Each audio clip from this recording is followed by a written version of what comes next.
నిర్ణయం తీసుకున్నారని. Sir thank you very much ముఖ్యమంత్రి గారు. ఇప్పుడు మీరు కాకా వెంకటస్వామి గారి గురించి మీరు ఏది విన్నారో ఏది ఏముందో ఒక మంచి సందేశం ఇవ్వాలని చెప్పి కోరుతున్నాను.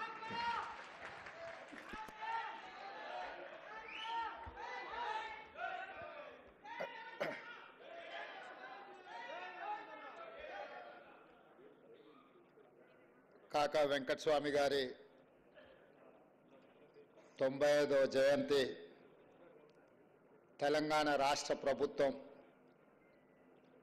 అధికారికంగా ఏర్పాటు చేసి ఈ కార్యక్రమంలో నాతో పాటు ఉప ముఖ్యమంత్రి వర్యులు బట్టి విక్రమార్క గారు, కాకా కుటుంబ సభ్యులు వినోద్ గారు, వివేక్ గారు, పెద్దపల్లి పార్లమెంట్ సభ్యులు మిత్రుడు వంశీ గారు,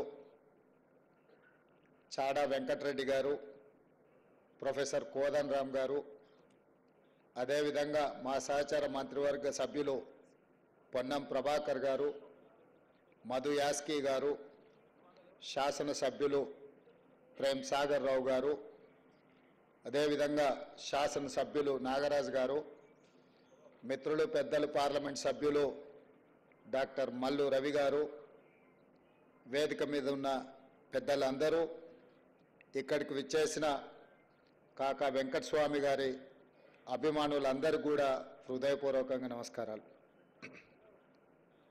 వాస్తవంగా తెలంగాణ రాష్ట్రంలో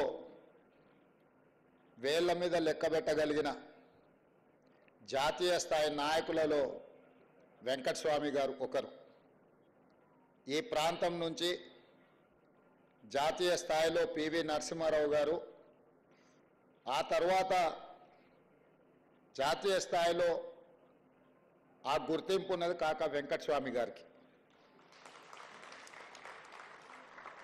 అలాంటి కాకా వెంకటస్వామి గారి జయంతి వర్ధంతి అధికారిక కార్యక్రమంగా నిర్వహించడం అనేది ఏ పార్టీ అధికారంలో ఉన్నా ప్రభుత్వాల యొక్క బాధ్యత. సరే, గతంలో ఉన్నవాళ్ళు మరి కాకాను కాంగ్రెస్ పార్టీ కోణంలో చూసినరో లేదా వాళ్ళ ఉద్దేశంలో కాకా గారిని ప్రజల నుంచి దూరం చేయాలన్న ఆలోచనలో నాకు తెలియదు. ఏది ఏమైనా వారి జయంతి వస్తుందని నాకు తెలియంగానే చీఫ్ సెక్రటరీ గారిని పిలిచి ప్రభుత్వం గతంలో తీసుకున్న నిర్ణయం ఏ విధంగా ఉన్నది, ఈరోజు మనం ఏం చేయాలని సమీక్ష చేసి ఆ సమీక్షలో కాకా వెంకటస్వామి గారి జయంతి వర్ధంతిని తెలంగాణ రాష్ట్ర ప్రభుత్వం అధికారికంగా నిర్వహించాలని నిర్ణయించిందని చేయండి అని చెప్పి అధికారులకు ఆదేశాలు ఇవ్వడం జరిగింది. ఆ తర్వాత నా దృష్టికి వచ్చింది, మిత్రులు వివేక్ గారు కూడా లేఖ రాసింది ఈ విషయంని ప్రభుత్వం పరిగణలోకి తీసుకో. నేను మీ అందరితో చేసే మనవి ఏంది అంటే, ఇది ఎవరో గుర్తు చేయాల్సిన బాధ్యత కాదు, బాధ్యతాయుతంగా వ్యవహరించాల్సిన సందర్భం. కుర్చీలలో కూర్చోవచ్చు, అది నేను కావచ్చు లేకపోతే నాకంటే ముందున్న వాళ్ళు కావచ్చు.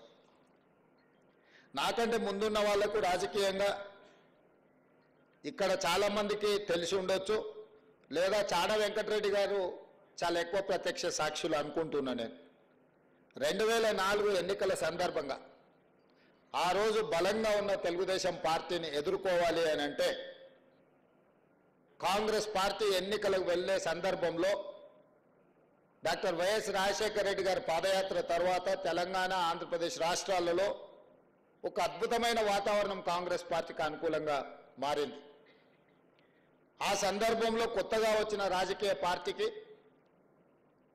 పెద్దగా ప్రాతినిధ్యం లేకపోయినా తెలంగాణ అంశానికి ఉన్న ప్రాధాన్యతను దృష్టిలో పెట్టుకొని తెలంగాణ రాష్ట్రం అనే ఆలోచన, తెలంగాణ రాష్ట్ర ఏర్పాటు ప్రక్రియ మరుగున పడకూడదు, ఇది భవిష్యత్తుకు ఉపయోగపడాలి అని ఆ రోజు కాకా వెంకటస్వామి గారు ప్రణబ్ ముఖర్జీ గారిని, శ్రీమతి సోనియా గాంధీ గారిని ఒప్పించి 10 సంవత్సరాల అధికారం అనుభవించిన పార్టీకి పొత్తులో భాగస్వాములను చేసి 42 సీట్లు ఇప్పించి 25 ఎమ్మెల్యేలు 5 మంది ఎంపీలను ఇవ్వడానికి కాకానే ప్రధాన కారణం అన్న సంగతి ఆ రోజు ప్రత్యక్ష రాజకీయాలలో ఉన్న వాళ్ళకు కానీ ఆనాడు రాజకీయాలను ప్రత్యక్షంగా పరిశీలించిన వాళ్ళకు తెలుసు.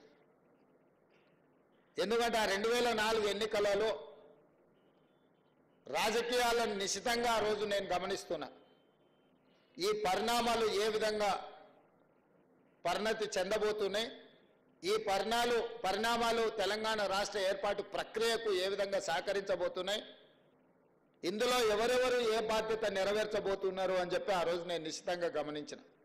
నేను గమనించిన దాని ప్రకారం ఆనాడు ఇప్పుడు గొప్పలు చెప్పుకునే వాళ్లకు 25 ఎమ్మెల్యే సీట్లు గెలవడానికి 5 పార్లమెంట్ సీట్లు గెలవడానికి కాకా వెంకటస్వామి గారు అందించిన సహకారం ఎంతో, వారి వల్ల బలపడి రాష్ట్రంలో ప్రభుత్వం వచ్చిన తర్వాత వారి జయంతి వర్ధంతులను అధికారికంగా నిర్వహించాల్సిన వాళ్ళు అసూయతోనో ద్వేషంతోనో నిర్వహించకుండా వదిలేసిండ్రు.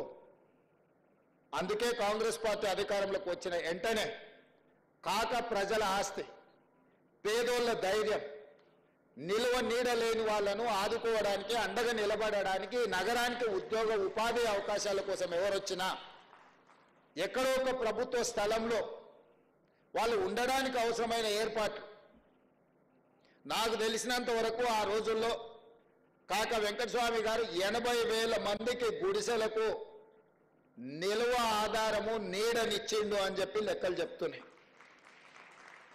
ఇవాళ ఒక్క ఇందిరమ్మ ఇల్లు ఇప్పిస్తేనే 100 సార్లు చెప్పుకుంటాం మనం. లేదా డబల్ బెడ్రూమ్ ఇల్లు ఇచ్చినోడైతే మన జీవితాల్లోనే బాగు చేసినట్టుగా మనకు మొత్తం వండించినట్టు, వార్చినట్టు, తినిపించినట్టు ఇవాళ గొప్పలు చెప్పుకుంటారు.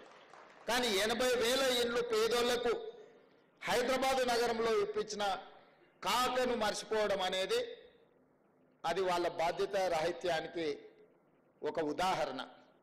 అదేవిధంగా సింగరేణి గురించి మిత్రులందరూ చెప్పాను.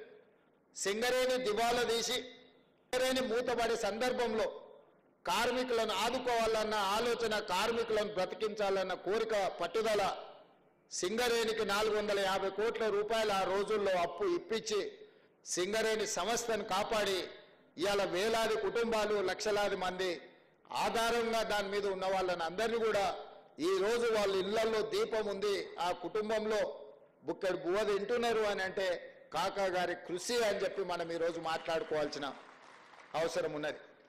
ఇదే కాదు, జాతీయ స్థాయిలో పండిత్ జవహర్లాల్ నెహ్రూ గారిని చాచా అంటే తెలుగు రాష్ట్రాలలో అదే స్థాయిలో కాకా అని గుర్తింపు ఉన్నది గడ్డం వెంకటస్వామి గారికి. రెండవది, ఎమర్జెన్సీ తర్వాత ఎన్నో విపత్కర పరిస్థితులను ఎదుర్కొని కాంగ్రెస్ పార్టీ తీవ్రమైన రాజకీయ ఒడిదుడుకులను ఎదుర్కొంటున్న సందర్భంలో కాంగ్రెస్ పార్టీ జాతీయ కార్యాలయాన్ని ఎక్కడ పెట్టాలని చర్చ జరుగుతున్నప్పుడు కాకా వెంకటస్వామి గారు ఇందిరాగాంధీ గారి దగ్గరికి వెళ్ళి నా ఇల్లునే కాంగ్రెస్ పార్టీ జాతీయ కార్యాలయంగా మార్చండి అని చెప్పి వారు ఇల్లు ఇచ్చిండ్రు. 1977 నుంచి ఈనాటి వరకు ఆనాడు కాకా వెంకటస్వామి గారి ఇల్లే ఈ రోజుకు కాంగ్రెస్ పార్టీ జాతీయ కార్యాలయంగా కొనసాగుతుందన్న సంగతి ఈడున్న చాలా మందికి తెలవాల్సిన అవసరం ఉన్నది. కాకా వెంకటస్వామి గారికి, ఇందిరాగాంధీ గారి కుటుంబానికి సన్నిహిత సంబంధాలు, కాంగ్రెస్ విధానాలు, సిద్ధాంతాలే కాదు, ఆ కుటుంబం మధ్యలో ఒక బలమైన అనుబంధం ఉన్నది.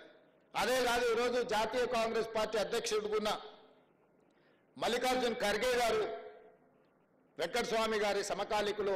వెంకటస్వామి గారు ఉన్నత స్థాయిలో ఉన్నప్పుడు వారు